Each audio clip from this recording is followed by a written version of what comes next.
Hi everybody, Ment here.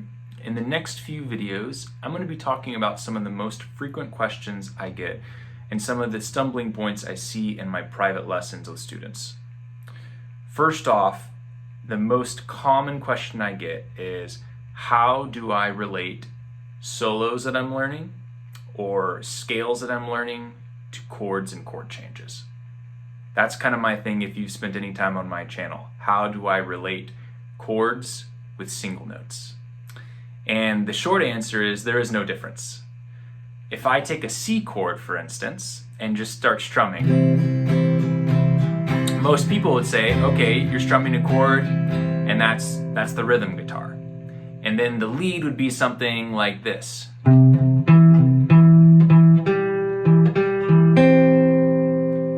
But to me, I see no difference in that. My hands are in the same exact place. I'm playing all the same notes. I'm just picking certain notes out of the chord to play, and I'm changing up the rhythm.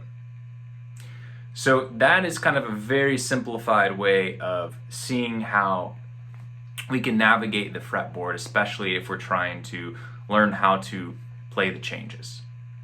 So what I thought I'd like to do is show that through a simple jazz standard. So what I recommend to students, when you're learning a song, first make sure you know the song. Make sure you can sing it. And you can sing maybe a couple different versions of it. But then make sure when you're trying to figure out the melody that you always relate it to something you know, right? If you're trying to find the melody to a song and you're picking it out by ear and you kind of have a general idea of what the chords are, make sure that the notes you're picking out on the fretboard make the chord. So what I mean by that is if we take like the beginning to All of Me in the key of C. So we're going,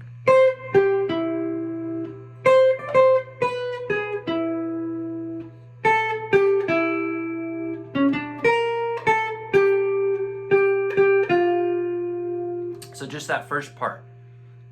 If I figure that out, I need to make sure my fingers are playing along with actual chords on the fretboard. I'm not just like picking out the notes kind of in a nebulous way where they're the right notes, right? But they're kind of floaty and I can't really see how they relate. I need to figure out how I can anchor them to chord shapes. So if I find the first three notes, I've got C, G, and E. So right off the bat, I should know that that's a C triad. And I should know that I'm just highlighting that little C chord right there. Okay?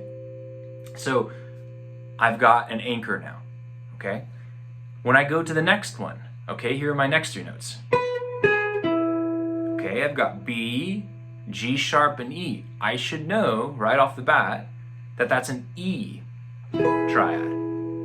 And as a side note, if you don't know the names of the notes, but you have a good navigation of kind of your open chords, you should just be able to move those up the fretboard and be able to play those and see those shapes that are making. Because the way these notes are related to each other is by the shape, right? You can see the shape as you play it.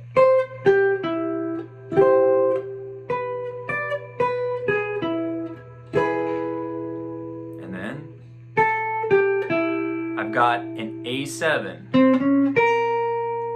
So right there, I'm going to relate it to this A7 chord right underneath here. And what I can learn from this too is different chords. So I've got that sound right there. That doesn't sound like it's an A7. Well, okay, play your A7 chord and then add that note in and take some time to kind of like digest what's going on there. Okay, well, I've got an A7 and then I add in this A sharp or B flat. Oh, that's just a flat 9. Cool, I've got a new chord now. And I now know that that is the harmony that's going on that the melody is bringing out. So, and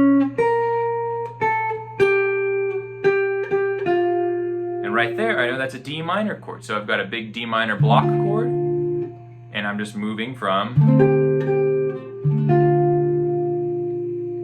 So that's the way I would begin to anchor all of these melody notes with actual chords underneath them. Because once you can start doing that, you can see how these just chords kind of move from one to another, and you can see what's changing between the chords. And that's really where great lines come from. Being able to see what changes between 2, 3, 4, 5 chords and be able to navigate that through your single notes. Okay, so to give an example, if I'm playing the C triad,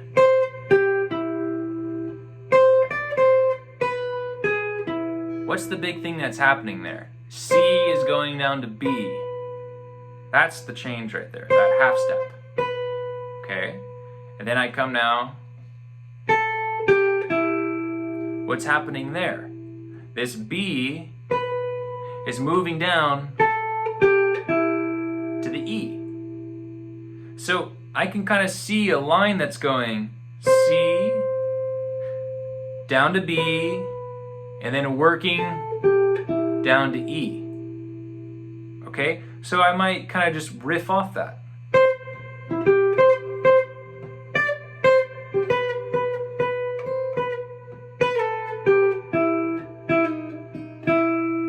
And I'm not thinking of necessarily like scales or arpeggios. That comes later, or blues. I'm just kind of playing around with the triads and the chords and just embellishing them with different rhythmic motifs and approach notes. Try another one.